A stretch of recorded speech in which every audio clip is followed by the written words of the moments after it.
ready for a deep dive into the world of Neanderthals. Let's do it. We're taking Ludovic Slimak's 2024 book at NUW, The Naked Neanderthal. A new understanding of the human as our guide should be fascinating. It really is. Slimak's work. It challenges so many assumptions about Neanderthal. Which, by the way, if you're into those ancient mysteries, stick around. We're going to unpack all of that. For sure. And it's interesting how we're drawn to the unknown, like extraterrestrial life. Totally, like that desire to find other intelligent beings out there. Yeah, and Slimak connects that same impulse to our fascination with Neanderthals. Trying to understand the other, it's a very human thing. Makes you wonder what they think of us. I mean, Slimak spent 30 years excavating Neanderthal sites. That's got to give you a different perspective. Absolutely. He talks about how that hands-on experience completely changed his understanding, moving beyond those initial impressions, those preconceived notions we often have. Because when you're digging in the dirt, looking at the evidence firsthand, It changes everything. it's not just some abstract concept anymore. You're dealing with the reality of their lives. Exactly. And speaking of preconceived notions, he mentions this Russian scientist who claimed Neanderthals had no soul. No soul. Wow. That's a pretty bold statement. What do you make of that kind of thinking? It's this tendency to put humans in this hierarchy. Oh, like an evolutionary ladder. Yeah, with Neanderthals often relegated to a rung below Homo sapiens. But Slimak argues they weren't less evolved, just different. A distinct human species with their own unique way of thinking and interacting with the world. It's like we want to fit them into these neat little boxes, cold adapted, less intelligent. Right. Take, for example, the idea that Neanderthals were bound to cold climates. Total misconception. But their remains are mostly found in colder regions, right? Sure, but that doesn't mean they couldn't adapt. I mean, think about Wim Hof. The Iceman. Yeah, running a half marathon in the Arctic wearing only shorts. The human body is capable of incredible things. It's mind-blowing. Okay, so maybe we've underestimated their adaptability. We might have. And Slimak's work in Siberia shows just how adaptable they were. At the Bizovaya site, his team found evidence of Neanderthals thriving as mammoth hunters in extremely harsh conditions. Mammoth hunters in Siberia, talk about tough. Seriously, pushing back the timeline of human presence in those high latitudes. And then there's the Yana RHS site, even further north. Archaeologists found jewelry, figurines, sewing needles, evidence of this complex, surprisingly modern society in the Arctic Circle over 30,000 years ago. That's amazing. Those moop teeth they found at Yana, too. They tell quite a story, don't they? Right. DNA analysis showed a whole new type of human we didn't even know about. The ancient Siberians of the North. Adds a whole other layer to human migration and evolution. Makes you wonder just how many human species were out there. Okay, let's shift gears a bit. Slimak tackles a pretty sensitive topic.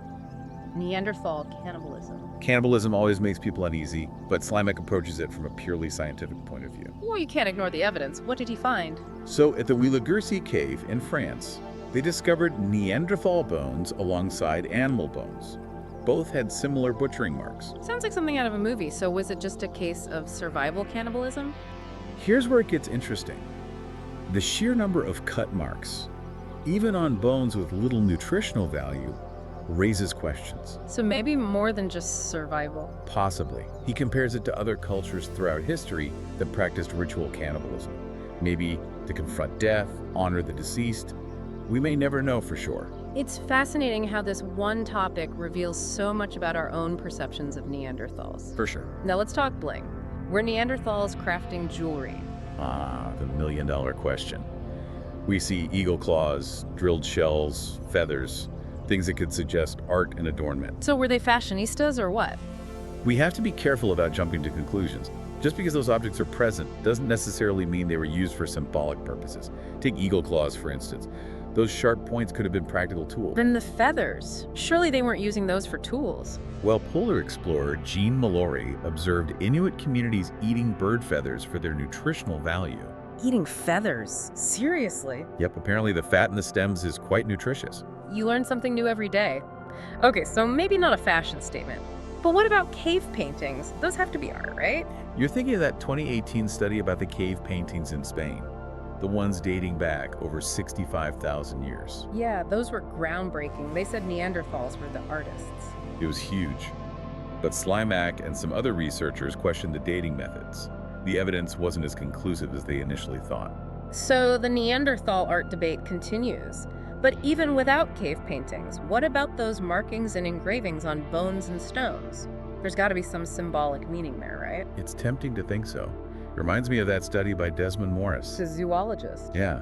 He gave chimpanzees art supplies, and while they weren't creating masterpieces, they did seem to enjoy doodling, making lines, swirls, patterns. So maybe Neanderthal markings were just doodles, a way to pass the time. It's possible. It's tough to say for sure. We need more evidence. Okay, let's move on to something we know they were good at: tools. Neanderthal tools were incredibly sophisticated. They really were. But that's where Slimak throws us another curveball. He says those tools, while sophisticated, reveal a fundamentally different approach to toolmaking than early Homo sapiens. Different how? Homo sapiens, they were all about standardization. Their tools were uniform, like they were going for efficiency, reproducibility. Gas production. Exactly. But Neanderthal tools, each one was unique, crafted with an individual touch. So Neanderthals were making bespoke tools, like handcrafted masterpieces. Exactly. Slimak thinks this points to a more fluid, adaptable way of thinking. They weren't stuck in rigid rules. They embraced the uniqueness of each situation. Wow. It's amazing how something like a stone tool can tell us so much about their minds. It really is. Archaeology is about so much more than just digging up artifacts.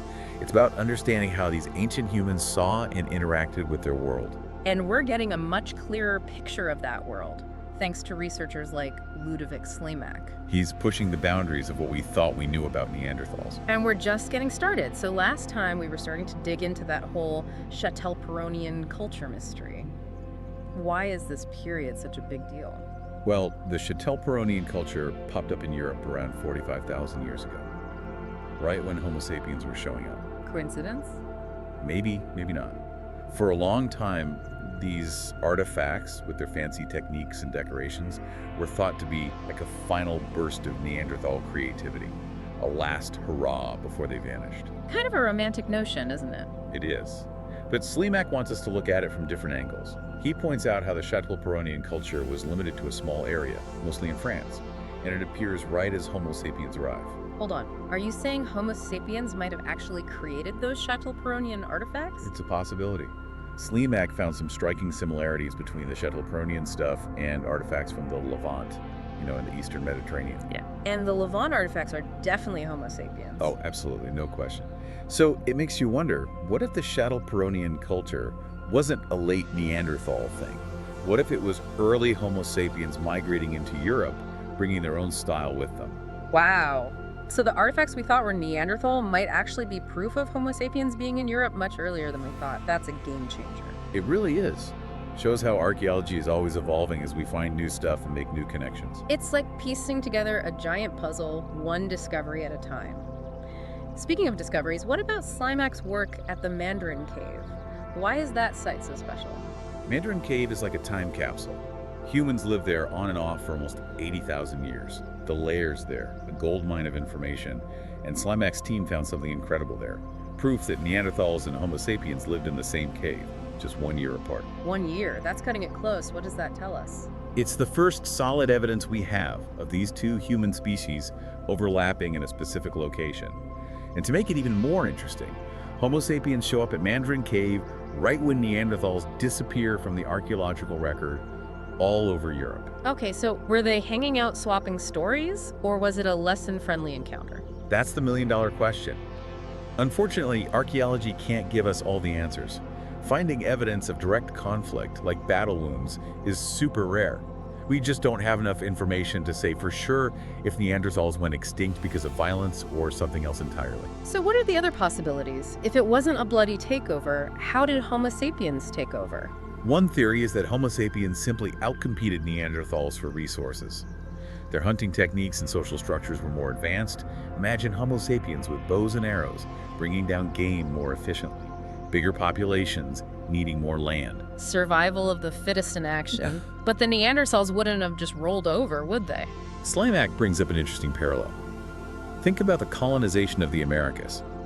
Europeans arrived with advanced weapons and diseases that devastated Native American populations, even without constant warfare. So you're saying Homo sapiens essentially colonized Europe, pushing out the Neanderthals in the process? It's complex, But Slimak wants us to at least consider the possibility that our own ancestors might have played a role in another human species going extinct.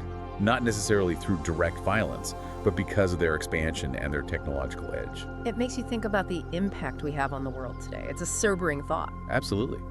Understanding the past can help us deal with the ethical questions about our own nature, and the ripple effects of our choices. We've covered the Shuttle-Peronian puzzle, the possibility of Neanderthals and Homo sapiens nearly bumping into each other at Mandarin Cave, and the complexities of the Neanderthal extinction. What's next? We were talking about how Neanderthals weren't necessarily less intelligent, just different, especially when it comes to their tools. Exactly. Their bespoke tools tell a story. Slimak thinks it points to a more fluid, adaptable way of thinking.